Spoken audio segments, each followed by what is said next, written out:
चलो बच्चों, हम सेशन को दोबारा स्टार्ट करते हैं। सेकंड सेशन स्टार्ट करने वाले हैं। मैं अपनी स्क्रीन शेयर कर रहा हूँ। जहाँ से हमने छोड़ा था वहीं से स्टार्ट करते हैं।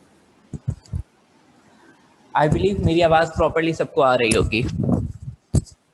ठीक, यस सर। Yes sir. चलो ठीक है बच्चों। वो स्लाइड आपको थोड़ा टाइम मिल गया था स्लाइड देखने के लिए, तो स्लाइड्स को लेके आगे चलते हैं बच्चों। ये आपकी एब्सेंस में मैंने ये डाटा जो है इसको सामने कॉपी कर लिया एक्सेल शीट के ऊपर। अच्छा, हम थोड़ा सा क्विकली रिपीट करते हैं कि हम लोग क्या करने जा रहे हैं। हमने एक फैसला लेना है। हमारे कंपनी के अंदर हमें एक नया लैपटॉप ख़रीदना है, तो लैपटॉप कौन सा ख़रीदा जाए। तो हमारी ज़रूरत के हिसाब से हमने कुछ डिसीजन मेकिंग क्राइटेरियाज बनाए। क्राइटेरियाज की लिस्ट हमने यहाँ लिख दी कि memory, storage, battery life, carrying weight, warranty and display हमारे पास है। और उसके सामने उसको वेटेज दे दिया इंपॉर्टेंस के हिसाब से, आउट ऑफ 10। इसके बाद हमने वन बाय वन कुल मिलाकर ये 8 ब्रांड्स हैं। इन 8 ब्रांड्स को हमने वन बाय वन जाके चेक किया और हर ब्रांड के इन्हीं 5 क्राइटेरियाज पे जाके चेक किया कि लेट्स सपोज हमने तोशिबा ले लिया पहला ब्रांड। तोशिबा की जाके मेमोरी चेक की और आउट ऑफ 10 हमने जाके उसको एक रेट दे दिया। बैटरी लाइफ दे दी, कैरिंग वेट दिया, वारंटी को भी हमने रेट दे दिया और डिस्प्ले क्वालिटी को भी हमने 5 आउट ऑफ 10 एक रेटिंग दे दी। इसके अलावा फिर हमने जाके एक डेल एक और ब्रांड देखा, उसको भी हमने इन्हीं 5 क्राइटेरियाज पे जाके चेक किया और हमने उसकी एक रेटिंग बना ली। फिर उसके बाद वन बाय वन जाके इन रेटिंग्स हमने इन 8 के 8 ब्रांड्स पर हमने रेटिंग कंप्लीट कर ली। एग्जैक्टली वही डेटा जो आपको यहाँ पे स्लाइड पे दिख रहा है। अच्छा, याद रखो ये सारी वर्किंग एक्सेल पे या किसी पेपर पे करना क्यों ज़रूरी हो जाता है। देखो, ये वर्किंग बहुत आसान होती अगर हमारे पास वेटिंग क्राइटेरियाज बहुत ज़्यादा सिमिलर होते हैं। लेट सपोज कहा जाता है कि यार ये जो 5 क्राइटेरियाज है हमारे पास, ये पाँचों के पाँचों इक्वली इंपॉर्टेंट है, ये सारे के सारे बराबर इंपॉर्टेंस रखते हैं। बिलफर्ज मैं इसे हटा रहा हूँ, इसे यहाँ रख रहा हूँ और हम कहते हैं कि यार सबको बराबर बराबर इंपॉर्टेंस देनी है, सबको सबकी रेटिंग 10 होगी। ठीक है, जब इस तरह का मामला है और तो जो चीज़ें बड़ी आसान थी, तो हमने कहा जी भाई आउट ऑफ 10 मेमोरी ने जो मार्किंग ली है वो 10 ली है, बैटरी ने आउट ऑफ 10 3 मार्क्स लिए हैं, कैरिंग वेट ने आउट ऑफ 10 10 मार्क्स लिए हैं, वारंटी ने आउट ऑफ 10 8 मार्क्स लिए हैं। तो कुल मिला के हम ये करते हैं कि सबके मार्क्स का टोटल निकालते हैं। टोटल निकाला और जो सबसे पास हमारे पास जो मैक्सिमम टोटल होगा उस नंबर्स को हम आगे ले लेंगे। लेट्स सपोज मैं अपनी मैक्सिमम वैल्यू देखता हूँ, तो मेरी मैक्सिमम वैल्यू है 40 और 40 आ रही है इस ब्रांड की, और ये ब्रांड कौन सा है? HP। तो HP का लैपटॉप हम उठा लेते हैं। ये बात सबको समझ में आई? मैं थोड़ा सा एक्सेल शीट को स्प्रेड कर लेता हूँ ताकि आप इसे देख पाएँ। लिया, ठीक है बेटा, ये चीज़ आसान होती तब जब हमारे पास क्राइटेरिया एक जैसे होते हैं। अब यहाँ पे सबसे ज़्यादा रेटिंग किसकी आ रही है? 40 आ रही है, और 40 किसकी है? HP। तो HP हमारा सिलेक्शन हो जाता है। लेकिन यहाँ पे हालात थोड़े मुख्तलिफ हैं। यहाँ पे जो वेटिंग क्राइटेरियाज है वो इक्वल नहीं है, वो चेंज है, मुख्तलिफ है। हमने मेमोरी को एक अलग इंपॉर्टेंस दी हुई है, बैटरी लाइफ को अलग इंपॉर्टेंस दी है। वो इंपॉर्टेंस हम दोबारा कॉपी करते हैं यहाँ पर और इन वेटेज को यहाँ लिखते हैं 8 6 4 3। और अब मैं एक सिलेक्शन की तरफ जाना चाहता हूँ। अब हालात थोड़े से मुख्तलिफ हैं। अब मैं यहाँ पे वेटेज एवरेज वाली अप्रोच इस्तेमाल करूँगा। जो चीज़ जितनी इम्पोर्टेंस रखती है उस चीज़ को उतना ही वेटेज लिया जाए। जो चीज़ 100% इम्पोर्टेंस रखती है जैसे मेमोरी है, उसको 100 आउट ऑफ 100 इम्पोर्टेंस दे, और कैरिंग उसका वेटेज पूरा लिया जाएगा। और जो चीज़ 8 वेटिंग रखती है जैसे कि बैटरी लाइफ है, वो 8 है इम्पॉर्टेंस आउट ऑफ 10, तो उसकी जो भी रेटिंग आएगी उस रेटिंग को मैं पूरा का पूरा नहीं ले लूँगा, बल्कि उसका सिर्फ 80% उठाऊँगा। जो 6 है, तो अब जो भी कैरिंग वेट की जो भी रेटिंग आ रही है उसकी मैं पूरा का पूरा नहीं उठाऊँगा, बल्कि उसका सिर्फ 60% उठाऊँगा। और यहाँ पे 4 है मीन्स 40%, तो मीन्स वारंटी का मैं पूरा का पूरा नंबर नहीं लूँगा, सिर्फ उसे 40% वेटेज लूँगा। और डिस्प्ले क्वालिटी का 3 है, तो उसका मतलब डिस्प्ले क्वालिटी का सिर्फ उसे 30% लूँगा। अब जो नंबर्स बनेंगे मैं इन नंबर्स का टोटल करूंगा और ये मेरे पास फाइनल सिलेक्शन होगा। अब ये कैसे किया जाएगा? हमारे पास सोल्यूशन मौजूद है स्लाइड के ऊपर। मैं स्लाइड लेके चलता हूँ। Choosing the best alternate, step number 6। Step number 5 के अंदर हमने क्या किया था कि हमने एनालाइज किया था हर ऑल्टरनेट को जाके वन बाय वन कि डेल हमारे पास क्या रेटिंग दे रहा है, HP कितना दे रहा है, आईपेल कितना दे रहा है। हमने सारा का सारा एनालाइज करके एक चार्ट बना लिया। फिर उसके बाद जाकर ये चार्ट हमारा बन गया। फिर स्टेप नंबर 6 में जाके हमने एक ऑल्टरनेट सेलेक्ट करना है। अच्छा, ऑल्टरनेट जब सेलेक्ट करने जाएंगे ना, तो इन सब में से कौन सा चूज़ करूँ, तो उस वक्त ये स्टेप फॉलो किया जाएगा जो मैं अभी करवा रहा हूँ। वो कैसे? और उसके लिए हम ये चार्ट बनाएंगे। ये चार्ट कैसे बनेगा? ये वो वेटेड एवरेज वाला एक फॉर्मूला है जो अप्लाई होता है। वो कैसे होगा? मैं इस टोटल को यहाँ पे रखता हूँ फिलहाल, टोटल को हटा देते हैं, हम ज़रूरत पड़ेगी तो बाद में लगा लेंगे। मैं इन सबको उठाता हूँ, उसके नीचे एक पैरेलल एक टेबल बना देता हूँ।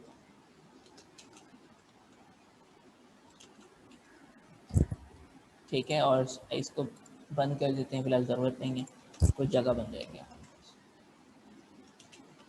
ठीक। अच्छा बच्चों, अब मैं सिलेक्शन बनाना चाह रहा हूँ कि कैसे किस तरीके से बने। तो मैं करूँगा ये कि मेरे पास जो भी मेमोरी, स्टोरेज, बैटरी लाइफ की जो भी वेटेज था, मैंने इस वेटेज को लिया और इस वेटेज को एहतियातन यहाँ पर लिख दिया अपने पास ट्रांसपोज करके। अब क्या हुआ, बैटरी का नंबर 10 आ गया, मेमोरी का नंबर 10 है, बैटरी लाइफ का 8 है, कैरिंग वेट का 6 है, वारंटी का 4 है, डिस्प्ले क्वालिटी का 3 है। जो भी हमारे पास ऊपर नंबर्स थे, ये नंबर्स यूँ लिखे हुए थे रॉ कॉलम फॉर्म में, मैंने इसे रॉ फॉर्म में डाला। बच्चों यहाँ तक बात सबको समझ में आ रही है? No sir. Yes sir. जी जी सर। अच्छा चलो, जिनको नहीं आ रही मैं फिर रिपीट करता हूँ। देखो सवाल मामला ये था कि हमें एक लैपटॉप चूज़ करना है, लैपटॉप सेलेक्ट करना है, हमें ये डिसाइड करना है कि कौन सा लैपटॉप हमारे लिए सबसे ज़्यादा बेहतर होगा। हमें मैनेजर अपने कंपनी के, हमारे बॉस ने कहा कि भाई तुम्हारे डिपार्टमेंट में एक नया आदमी आया, उसके लैपटॉप लेना है, तो एक काम करो तुम ही जाके ले लो। मैंने कहा ठीक है जी। मैं जैसे ही जाने लगा, उन्होंने कहा भाई बात तो सुन लो। मैनेजर ने, मेरे बॉस ने मुझे अपने साथ बिठा लिया। उन्होंने कहा देखो जा रहे हो, लेकिन कुछ इस तरह का लैपटॉप लेके आना जिसकी मेमोरी सबसे बहुत अच्छी होनी चाहिए, क्योंकि आपके डिपार्टमेंट में जो काम है उसमें स्टोरेज का बहुत इंपॉर्टेंट है, डाटा बहुत बड़ा बड़ा होता है, फाइल्स आपको लैपटॉप के अंदर सेव करनी पड़ती हैं। तो ऐसा लैपटॉप लेके आना जिसकी स्टोरेज अच्छी हो। मैंने कहा सर समझ गए बस। मैं जाने लगा, उन्होंने कहा भाई बात सुनो, बैटरी भी अच्छी होनी चाहिए। मैंने कहा सर मैंने लिख दिया अभी बैटरी भी अच्छी होनी चाहिए। तो उन्होंने कहा बैटरी अच्छी हो, बट ऐसा नहीं कि सिर्फ बैटरी हो, हम यूपीएस या इन्वर्टर नहीं खरीद रहे, बस अच्छी होनी चाहिए।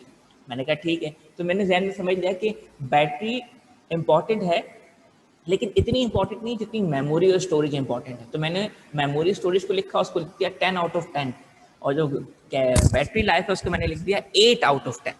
फिर कैरिंग वेट की बात हुई। कैरिंग वेट का मतलब लैपटॉप का वजन कितना। तो नॉर्मली जिन लोगों को लैपटॉप दिए जाते हैं वो लोग होते हैं कि जो नॉर्मली अपनी सीट से उठ के जाकर प्रेजेंटेशन दे रहे होते हैं, या मीटिंग रूम में बार जिनको जाना पड़ता है, इस तरह के जो जिनका रोल होता है, इनको लैपटॉप दिए जाते हैं। अच्छा, लैपटॉप क्यों कैरी किया जाता है, सिस्टम क्यों नहीं कैरी किया जाता है? लैपटॉप इसलिए कैरी किया जाता है कि एक तो वो इजी टू मूव होता है, और कहीं भी किसी भी जगह पे जाके किसी को भी प्रेजेंट किया जा सकता है। डेस्कटॉप जो होते हैं, जो हमारे पीसीज होते हैं, उसमें ये ऑप्शन नहीं होता, उसे उठा के डब्बे को कहाँ लेके जाएं। तो इसीलिए अगर लैपटॉप ले रहे हो तो ऐसा ना हो कि लैपटॉप इतना भारी है कि उसको उठाने के लिए 2 बंदे चाहिए। तो लैपटॉप थोड़ा लाइट वेट होना चाहिए, और मेरे बॉस ने थोड़ा ये भी कह के भेजी। तो मैंने जहन में बना लिया सबसे पहले इंपॉर्टेंस है मेमोरी, फिर बैटरी लाइफ, फिर कैरिंग वेट जो है उसका वजन है वो इम्पोर्टेंस। फिर जब मैं जाने लगा, उन्होंने कहा देखो हम पैसा खर्च करें, देख लेना अगर वारंटी भी अच्छी मिल जाए तो मैंने कहा चल सर वारंटी भी देख लूँगा। क्योंकि वारंटी पे उन्होंने इतना जोर नहीं दिया था, तो मैंने वारंटी लिख लिया, लेकिन उसके सामने वेटेज बहुत कम दिया, 4 आउट ऑफ 10। तो मैंने जाने लगा, मैंने कहा सर डिस्प्ले क्वालिटी ज़रा चेक करूँ। उन्होंने कहा चल देख ले, अगर ना भी मिले तो खैर है। तो मैंने कहा चलो ठीक है। तो डिस्प्ले क्वालिटी को सबसे कम इंपॉर्टेंस दी मेरे बॉस ने, और मैंने उसके सामने लिख लिया उसे, लेकिन उसके सामने वेटेज बहुत कम दिया, 3। फिर उसके बाद जाके मैं बाज़ार गया, मैं शॉप में गया, मैंने 1 to 1 जाकर अलग अलग ब्रांड्स को सर्च किया इन्हीं 5 क्राइटेरियाज की बेस पर। मैंने सबसे पहले कहा शॉपकीपर को कि भाई आप दिखाओ सबसे अच्छे वाला। उन्होंने कहा भाई तोशिबा का एक आया हुआ है बहुत अच्छा। मैंने पूछा जी बताइए उसकी मेमोरी कितनी है। उसने कहा मेमोरी इतनी है, उसमें ये है ये। तो मैंने कहा ये तो बहुत बेहतरीन है। मैंने उसको rating they the 10 out of 10। ठीक है। फिर उसके बाद मैंने उससे बैटरी लाइफ पूछी, उसने कहा इसकी बैटरी लाइफ अच्छी नहीं है। मैंने कहा ओ, मैंने उसको 3 आउट ऑफ 10 मार्किंग कर दी। फिर उसके बाद मैंने पूछा इसका वेट कितना है। वेट देखो तो बिल्कुल लाइट वेट, बिकॉज बैटरी नहीं थी तो लाइट तो वेट होना था। तो मैंने उसको कहा 10 आउट ऑफ 10, मैंने यहाँ पे 10 रेटिंग दे दी। फिर वारंटी पूछी थी, वारंटी भी अच्छी दे रहा था, वारंटी भी मैंने इसको 8 लिख दिया। और ऐसा करते करते मैंने ये पूरा का पूरा रॉ कंप्लीट किया। अच्छा, अब इस तरफ से बाकी मैंने सिर्फ एक ब्रांड नहीं देखा, मैंने ऐसे 8 अलग अलग लैपटॉप्स देखे। और इन 8 लैपटॉप्स के बारे में जब भी वो लैपटॉप मेरे सामने दिखाता, मैं उनसे यही 5 सवाल पूछता, कौन सा, मेमोरी कितनी है, बैटरी कितनी है, वजन कितना है, वारंटी कितनी है, और डिस्प्ले क्वालिटी कितनी है। और हर सवाल के जवाब पर मैं उससे कोई ना कोई रेट करता, और मेरे पास ये टेबल यहाँ पे कंप्लीट हो गया। बच्चों यहाँ तक बात समझ में आ गई? Yes, sir. Yes, sir. चलो यहाँ तक तो बात, यस सर। यहाँ तक बात पूरी हो गई। अच्छा, अब फॉर एग्जांपल एक बात सुनो, एक लैपटॉप है जो कि बहुत अच्छा है। लेट्स सपोज मैं बात करता हूँ लेनोवो थिंकपैड। इधर इसको देखो, सबसे ज़्यादा स्कोर इसको कहाँ मिला हुआ है? बैटरी लाइफ पे। फिर कहाँ मिला हुआ है? Display quality. डिस्प्ले। अच्छा, अब अगर मैं लेनोवो थिंकपैड उठा के ले जाता हूँ परचेज करके और बॉस को कहता हूँ सर मैं ले आया, उन्होंने कहा ज़बरदस्त, अच्छा लाया? मैंने कहा सर बहुत अच्छा है, इसकी डिस्प्ले क्वालिटी बहुत अच्छी है। मैंने कहा भाई बुद्धू आदमी, मैंने तुम्हें डिस्प्ले क्वालिटी को इंपॉर्टेंस देने की बात नहीं की थी। मैंने कहा था सबसे ज़्यादा इंपॉर्टेंस है मेमोरी अच्छी होनी चाहिए। मेमोरी अच्छी है या नहीं? मैंने कहा सर मेमोरी को मैं तो इसको सिर्फ 4 मार्क्स मिले आउट ऑफ 10। मैंने कहा फिर ये नहीं लाना था, वो लाना था जिसकी मेमोरी बहुत अच्छी है। मैंने कहा सर डिस्प्ले क्वालिटी भी तो अच्छी है। कह रहे हैं हाँ वो अच्छी होगी, लेकिन हमारी ज़रूरत के हिसाब से डिस्प्ले क्वालिटी इतनी अहम नहीं थी, मेमोरी और स्टोरेज बहुत अहम थी। क्लियर है? Yes sir. Yes, sir. तो यहाँ जो नंबर्स दिख रहे हैं ना, ये नंबर्स सिर्फ नंबर्स नहीं है, बट कि इसको इन नंबर्स को मैंने इन वेटेज के हिसाब से एडजस्ट करना होगा।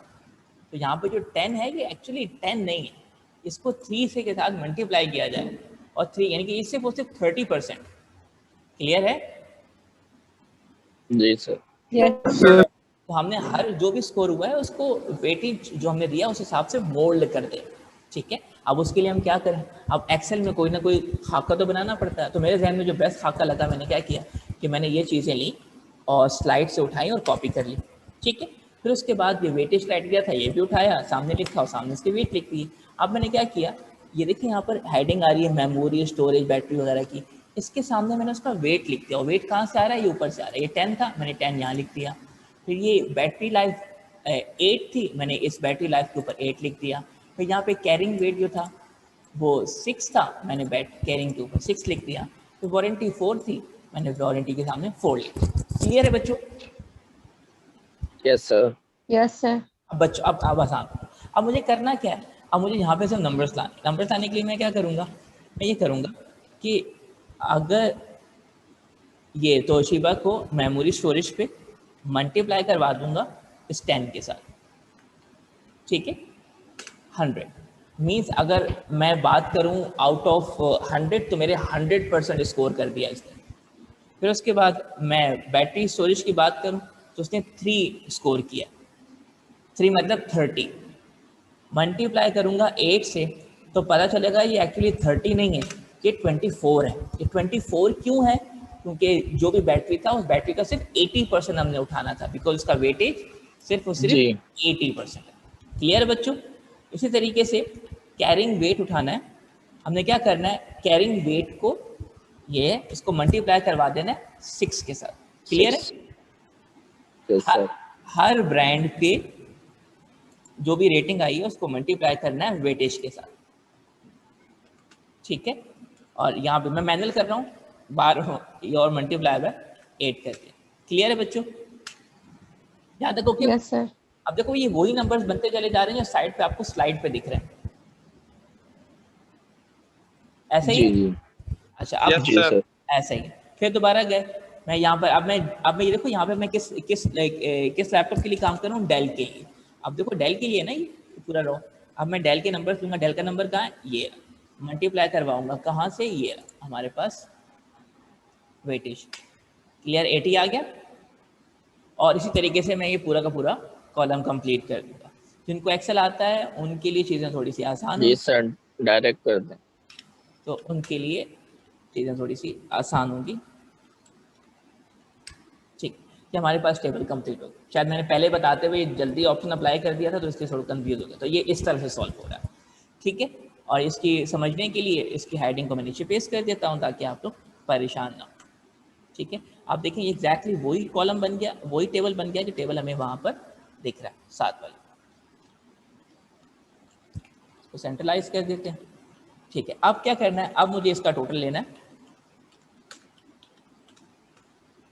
ठीक है, और अब मैं इस टोटल में जाऊंगा और मैक्सिमम वैल्यू चेक करूँगा, जिसके नंबर सबसे ज़्यादा है हमें उसको उठाना। अब मैक्सिमम के लिए भी हमारे पास एक फॉर्मूला होता है और मैक्सिमम नंबर है हमारे पास 249 और 249 हमारे पास आ रहा है तोशिबा। तोशिबा। ऐसा ही है? तो इसका मतलब ये कि जी सर। तोशिबा जो है उसको हमें सेलेक्ट करना चाहिए, तोशिबा का भी सेकंड वाला ब्रांड। ये बात सबको क्लियर है बच्चों? Yes sir. Yes sir. और अगर मैं सिर्फ वेटेज वाला चीज अप्लाई नहीं करता, सिर्फ इन्हीं स्कोर को प्लस कर देता, तो क्या होता? तो उस सूरत में मेरा जहन कह रहा है कि क्या लेकर आओ, एचपी लेकर आओ, ऐसा ही है। जी हालांकि यस हालांकि सर। एचपी को नहीं लेना चाहिए। क्यों नहीं लेना चाहिए? जिनको कैलकुलेशन समझ में नहीं आई,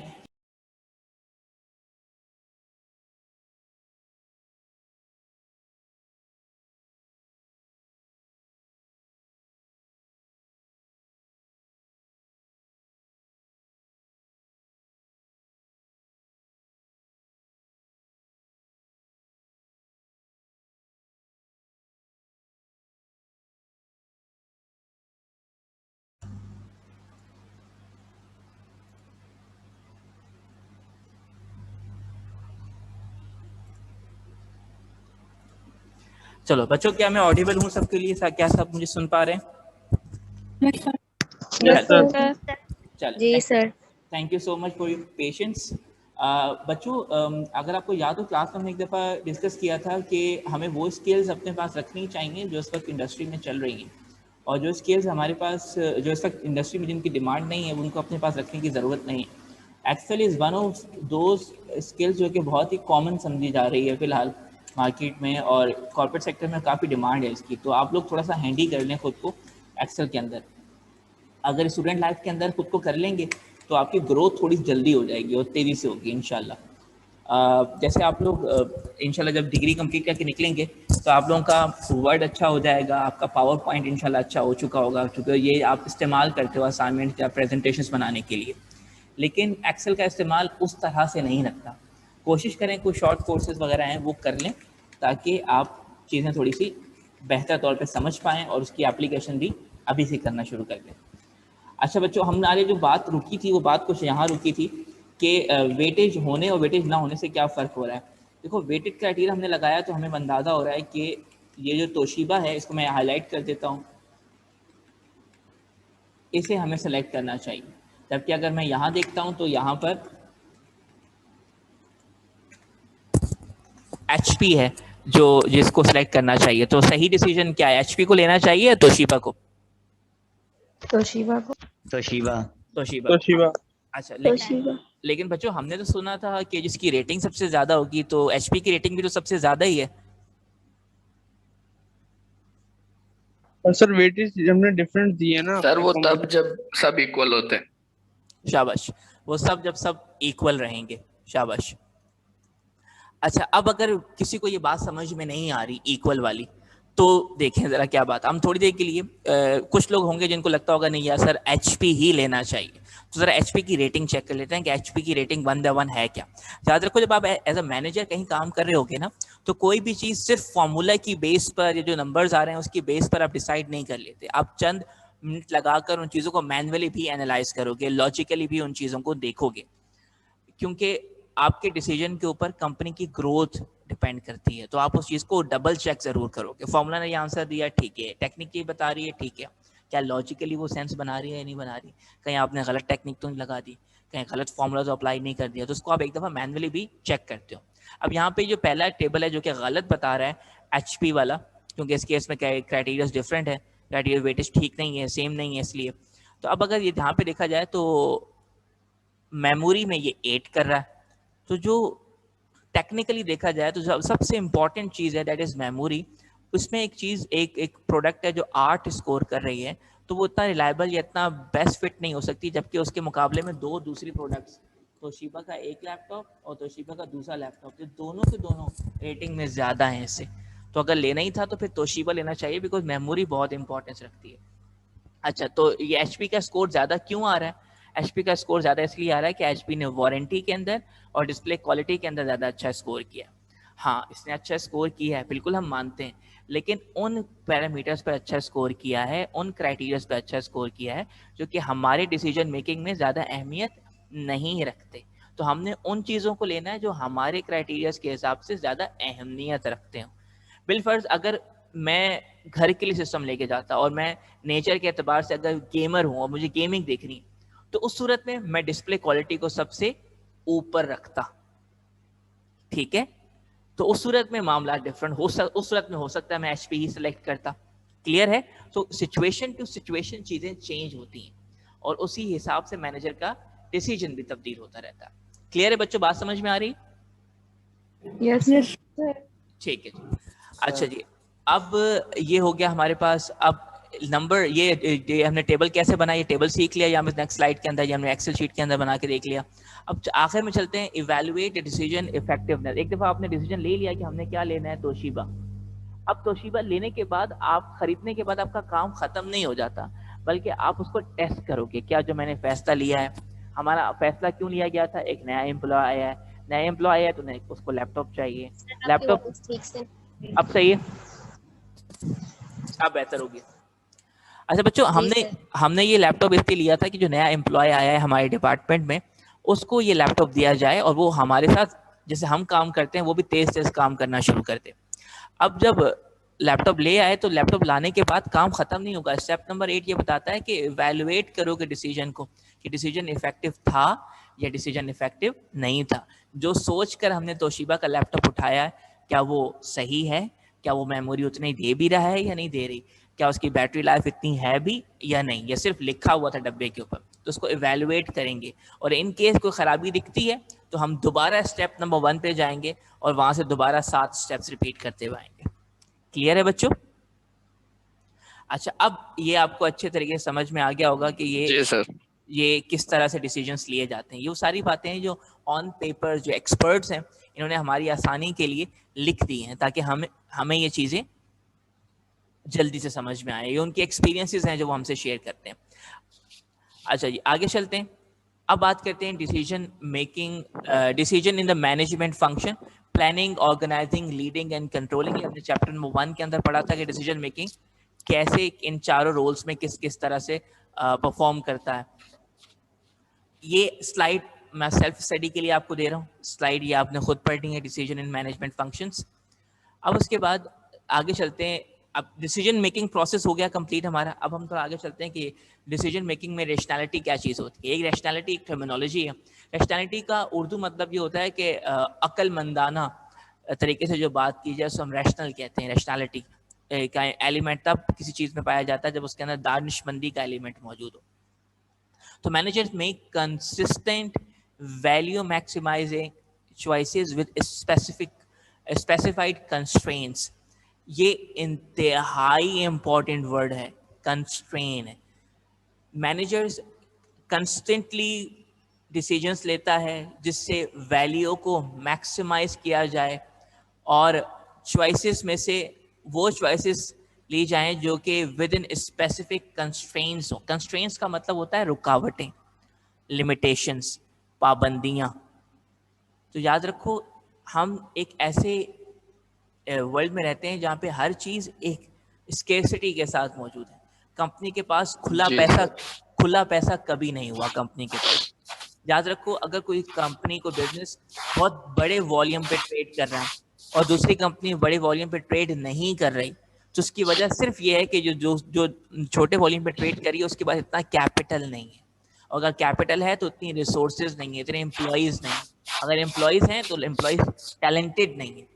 कंस्ट्रेंट का मतलब होता है वो लिमिटेशंस जो आपको आगे बढ़ने से रोकती हैं। मैनेजर्स अपनी विद इन लिमिटेशंस, उन कंस्ट्रेंट्स के अंदर रहते हुए जो बेस्ट फिट ऑप्शन निकलता है उन ऑप्शंस की तरफ जाता है और जाकर उन ऑप्शंस को सिलेक्ट करता है और एक बेहतरीन डिसीजन लेने की कोशिश करता है।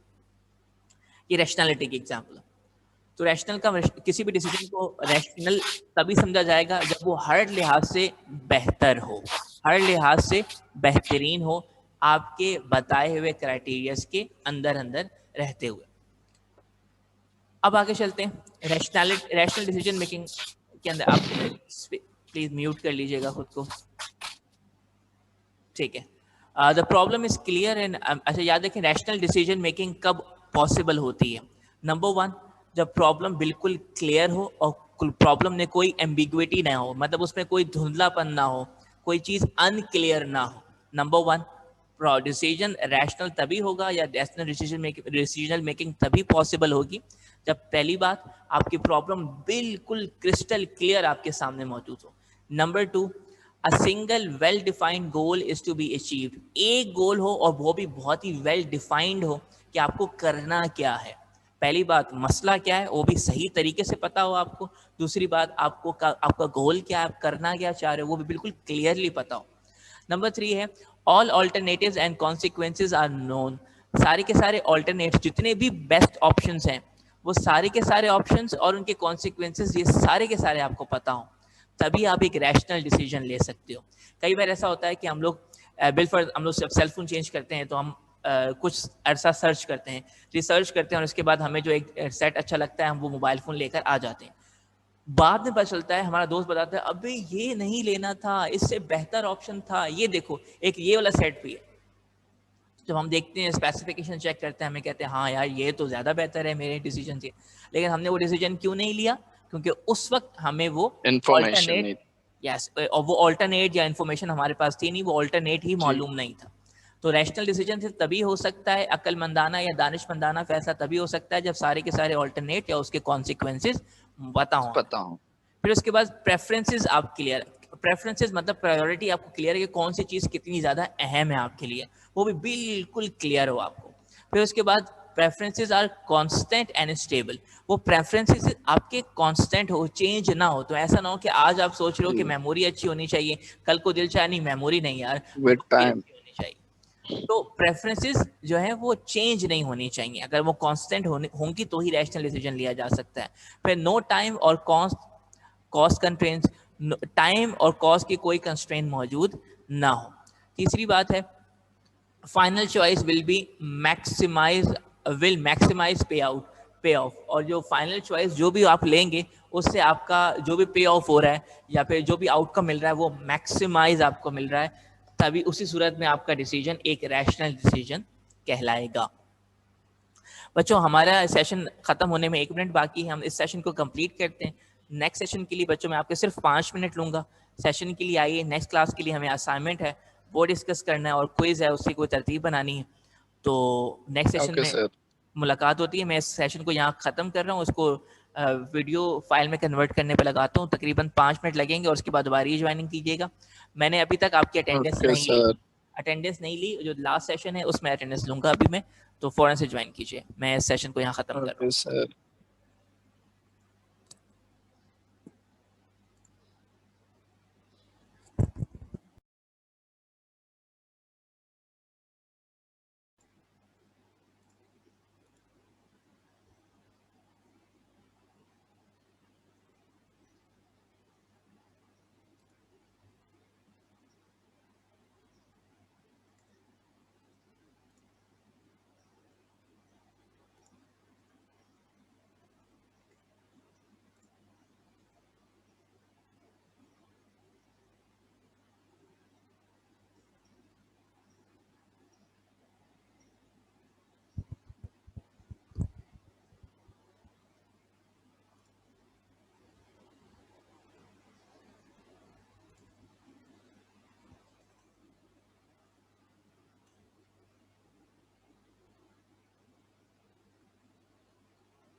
अस्सलाम वालेकुम बच्चों। बच्चों ये बताइएगा अभी समझ में आया आज की क्लास को?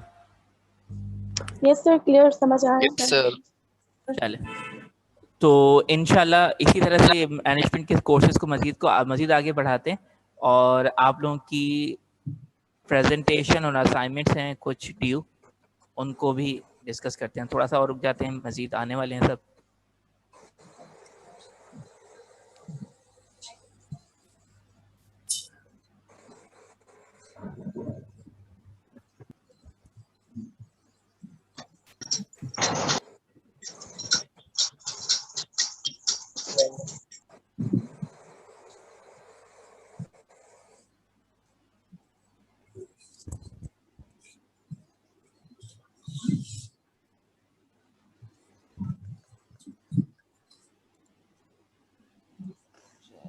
थोड़ा सा 1-2 मिनट और रुक जाते हैं ताकि किसी की अटेंडेंस मिस ना हो।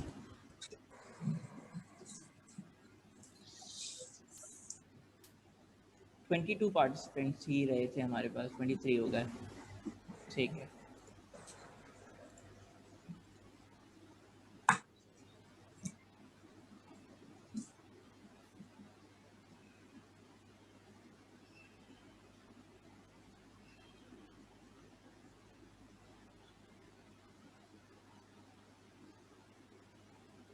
चलें ठीक है।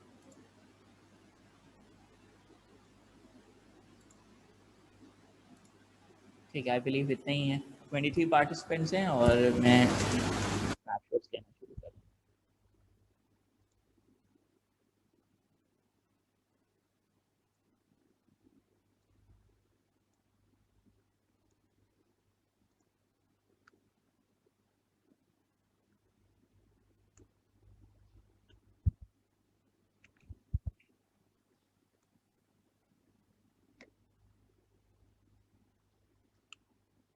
अच्छा, मैं स्क्रीन थोड़ी देर के लिए बंद कर रहा हूँ, वो स्नैपशॉट नहीं लेने दे रहा मुझे। अच्छा बच्चों, साथ साथ मेरी आवाज़ आती रहेगी, आप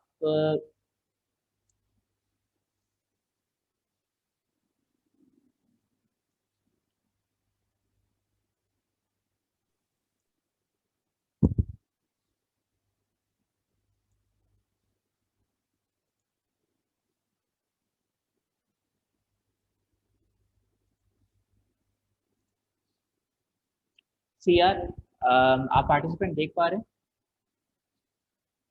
यस सर। आप भी स्नैपशॉट ले लें अपने पास एहतियात से। जी सर।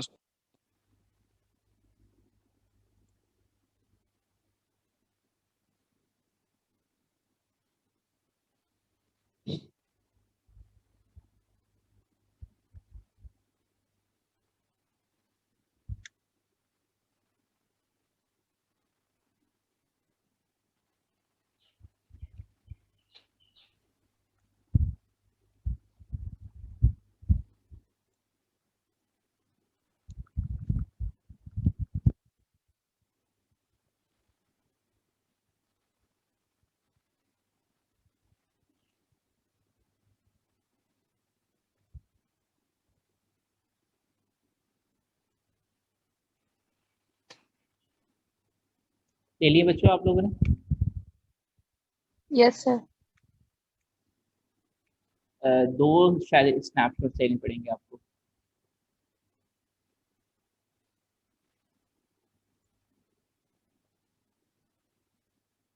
दो लेने पड़ेंगे।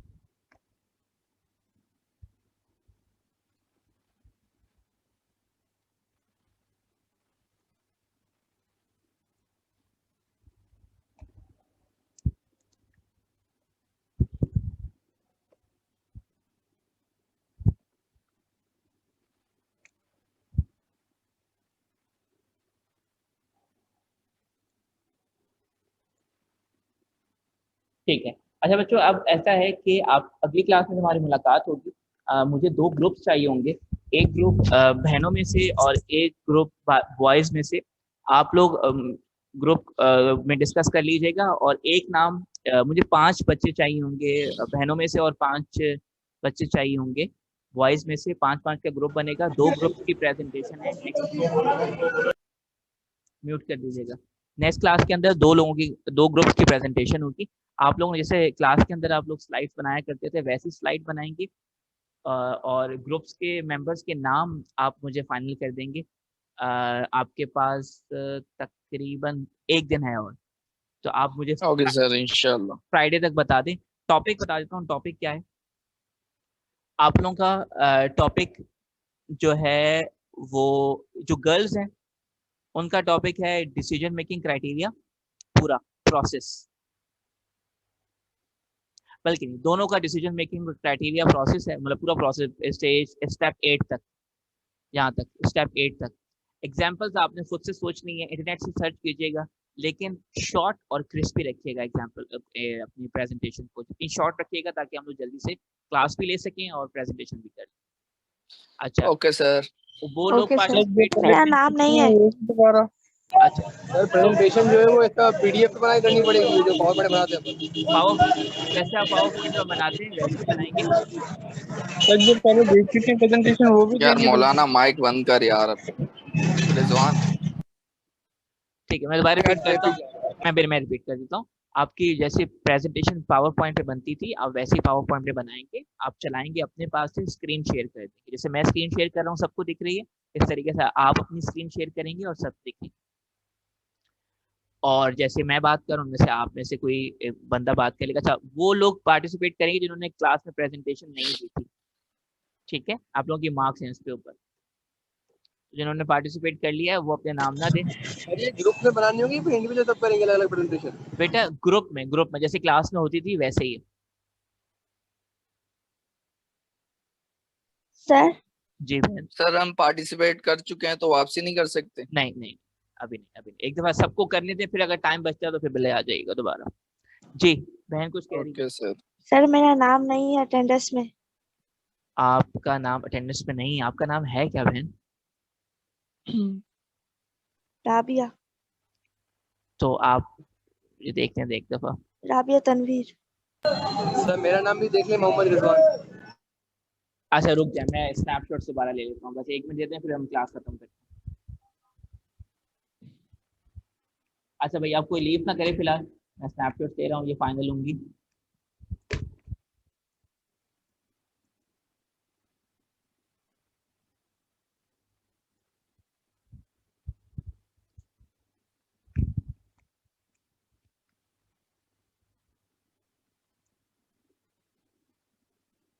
मोहम्मद रिजवान आप हैं और ले